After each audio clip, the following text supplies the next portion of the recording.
ನೀವು ವಾಕಿಂಗ್ ಮಾಡಿ weight loss ಮಾಡಬೇಕು ಅಂತಿದ್ರೆ ಈ 3 ರೂಲ್‌ಗಳನ್ನ ಫಾಲೋ ಮಾಡಿ. ಮೊದಲನೇ ರೂಲ್ ಬಂದು ಯಾವಾಗಲೇ ವಾಕಿಂಗ್ ಮಾಡ್ತಿದ್ದಾಗ ನೀವು ಒಂದು ಗೋಲ್‌ನ ಇಟ್ಕೊಂಡು ಅದನ್ನ ಮೆಷರ್ ಮಾಡೋದು ಹೆಲ್ಪ್ ಆಗುತ್ತೆ.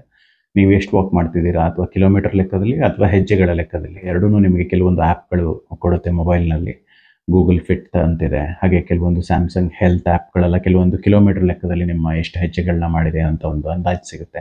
ಎಷ್ಟು ಕ್ಯಾಲೋರಿ ಬರ್ನ್ ಮಾಡಿದ್ದೀರಾ ಅಂತ ಒಂದು ಅಪ್ರಾಕ್ಸಿಮೇಟ್ ಫಿಗರ್ ಸಿಗುತ್ತೆ. ಇನ್ನು ಎರಡನೇ ಪಾಯಿಂಟ್ ಏನು ಅಂದರೆ ನಿಮ್ಮ ಗುರಿ ವೆಯ್ಟ್ ಲಾಸ್ ಆಗಿದ್ರೆ ನೀವು ಕ್ಯಾಲೋರಿ ಡೆಫಿಸಿಟ್‌ನಲ್ಲಿರಬೇಕು. ಈಗ ಫಾರ್ ಎಕ್ಸಾಂಪಲ್ ನಿಮ್ಮ ಒಂದು ಮೇಂಟೆನೆನ್ಸ್ ಕ್ಯಾಲೋರಿ ಅನ್ನೋದು ಒಂದು 2000 ಅಂತಿದ್ರೆ ನೀವು ಎವ್ರಿ ಡೇ ಒಂದು 300 ಇಂದ 400 ಕ್ಯಾಲರೀಸು ಕಡಿಮೆ ಆಹಾರ ತಿನ್ನೋದು ಅಥವಾ ನಿಮ್ಮ ಪೂರ್ತಿ ದಿನದ ಟೋಟಲ್ ಡೈಲಿ ಎನರ್ಜಿ ಎಕ್ಸ್ಪೆಂಡಿಚರ್ ಏನಿರುತ್ತೆ ಅದರಲ್ಲಿ ಒಂದು 20% ಕ್ಯಾಲೋರಿನ ಕಡಿಮೆ ಮಾಡೋದ್ರಿಂದ ನಿಮಗೆ ಗ್ರ್ಯಾಜುವಲ್ ಆಗಿ ವೆಯ್ಟ್ ಕಡಿಮೆ ಮಾಡೋದಕ್ಕೆ ಹೆಲ್ಪ್ ಆಗುತ್ತೆ. ಇನ್ನು ಮೂರನೇ ಅಂಶ ಏನು ಅಂದರೆ ನಿಮಗೆ ಬೊಜ್ಜು ಕಡಿಮೆ ಆಗಬೇಕು, ನೋಡೋದಕ್ಕೆ ಫಿಟ್ ಆಗಿ ಕಾಣಬೇಕು, ಸ್ಟ್ರಾಂಗ್ ಆಗಬೇಕು, PCOS ರಿವರ್ಸ್ ಮಾಡಬೇಕು, ಡಯಾಬಿಟಿಸ್ ರಿವರ್ಸ್ ಮಾಡಬೇಕು.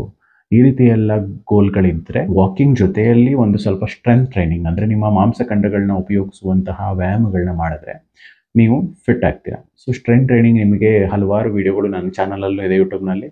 ನೀವು ಯೂಟ್ಯೂಬ್‌ನಲ್ಲಿ ಬೇರೆ ವಿಡಿಯೋಗಳನ್ನ ನೋಡಿದ್ರೆ ಕೂಡ ನಿಮಗೆ ಸಿಗುತ್ತೆ. ನೀವು ಯೋಗ ಆಗಲಿ, ಸ್ವಿಮ್ಮಿಂಗ್ ಆಗಲಿ ಅಥವಾ ಸ್ಟ್ರೆಂತ್ ಟ್ರೈನಿಂಗ್ ಆಗಲಿ, ವೆಯ್ಟ್ ಟ್ರೈನಿಂಗ್ ಆಗಲಿ ಇದೆಲ್ಲದರ ಮೇಲೂ ಸ್ವಲ್ಪ ಆಸಕ್ತಿ ತೋರಿಸಿ ಸ್ವಲ್ಪನೇ ಕಲಿತಾ ವಾಕಿಂಗ್ ಹೆಲ್ಪ್ ಆಗುತ್ತೆ. ಬಟ್ ಅದರ ಜೊತೆಯಲ್ಲಿ ಈ ಅಂಶಗಳು ಸೇರಿಕೊಂಡಾಗ ಒಂದು ಆರೋಗ್ಯಕರವಾದ ವೆಯ್ಟ್ ಲಾಸ್ ಅಂತ ಆಗುತ್ತೆ.